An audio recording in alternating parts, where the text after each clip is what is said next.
ఇవాళ మనం చెప్పుకోబోయేది మహాశక్తిశాలి అయినటువంటి అఘోర గణపతి సాధనా తంత్రం. ఈ గణపతిని ఎలా సాధించాలి? ఎవరైనా సరే ఈ గణపతిని సాధించాలనుకునే వాళ్ళు ఇక్కడ మేము చెప్పినట్టు నియమాలు పాటిస్తూ యథాతథం చేసుకునేటలా మహాగణపతి అయిన ఈ అఘోర గణపతి సాధనకు సర్వ విఘ్నములు తొలగించి సర్వమంత్రములపై ఆధిపత్యం ప్రసాదించి స్వప్న దర్శనం అవుతుందని సాధకులు గ్రహించాలి. రుద్రగణములు అన్నీ ఈ సాధన సిద్ధి పొందిన సాధకులకు పలుకునని గ్రహించండి. ఈ సాధనని ఏదైనా గురువారం నాడు మొదలు పెట్టవలసి ఉంటుంది. ఈ సాధన ఇంట్లో చేసుకోవడం అంత మంచిది కాదు.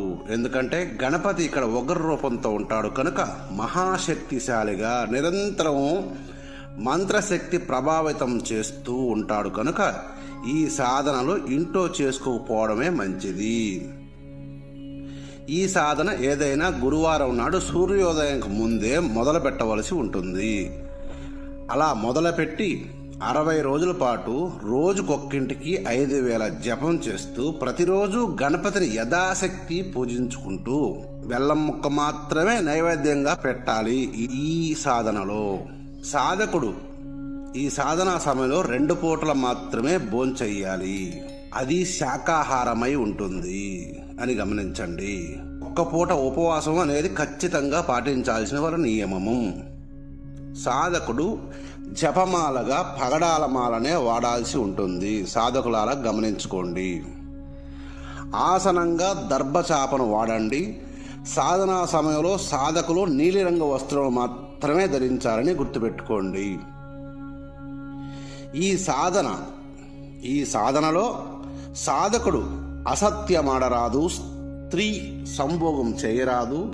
దీక్షగా 60 రోజులు సాధనని తప్పక దీక్షగా చేయాల్సి ఉంటుందని గమనించాలి.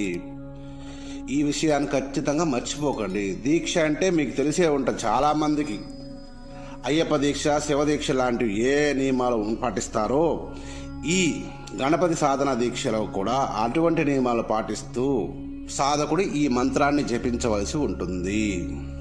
ఇలా అన్ని నియమాలు పాటిస్తూ ఈ సాధనని దీక్షగా 60 రోజులు పూర్తి చేసిన తర్వాత సాధకులకు ఈ అఘోర గణపతి స్వప్న దర్శనం అవుతుంది. ఆ తర్వాత సాధకుడు జప సంఖ్యలో 10వ భాగం మారేడు సమిధులతో హోమం చేయవలసి ఉంటుంది. హోమం మాత్రమే సుమా, తర్పణం ఈ సాధనలో అవసరం లేదని గ్రహించండి. ఈ మంత్రాన్ని సిద్ధి పొందిన సాధకుడు ఇంతవరకు తన జీవితంలో అనుభవించినటువంటి బాధలు, దుర్భరమైన పరిస్థితులు, వాటన్నిటి నుండి ఈ అఘోర గణపతి ఈ సాధన చేసి సిద్ధి పొందిన సాధకుని మొట్టమొదటగా ఐశ్వర్యవంతుడిగా మార్చును. ఐశ్వర్యవంతుడిగా చేసి ఇంకా అనేక మంత్రముల మీద పట్టు విడుపులు స్వయంగా అఘోర గణపతి స్వప్న దర్శనంలో దర్శనమిచ్చి అనేక విద్యలని ప్రసాదిస్తాడని సాధకులు గ్రహించాలి. గుర్తుపెట్టుకోండి సాధకులారా, మళ్ళా చెప్తున్నాను, గమనించండి. ఈ విద్యని ఎవరైతే సిద్ధి పొందుతారో వారికి నిరంతరము రుద్రగణాలు, దేవతా గణములు, గణపతి గణములు, ఈ 3 గణములు రక్షా కవచంగా ఉంటాయని గ్రహించండి. ఈ సాధన చేసి సిద్ధి పొందిన సాధకులకి ఈ సాధన చేయడానికి అందరూ అర్హులే, ఎవరైనా చేసుకోవచ్చు. ఇక్కడ కావాల్సిందల్లా, ఈ సాధనలో కావాల్సిందల్లా సాధన చేయగల సత్తా, దృఢమైన మనస్సంకల్పం, ఈ 2 ఉంటే చాలు.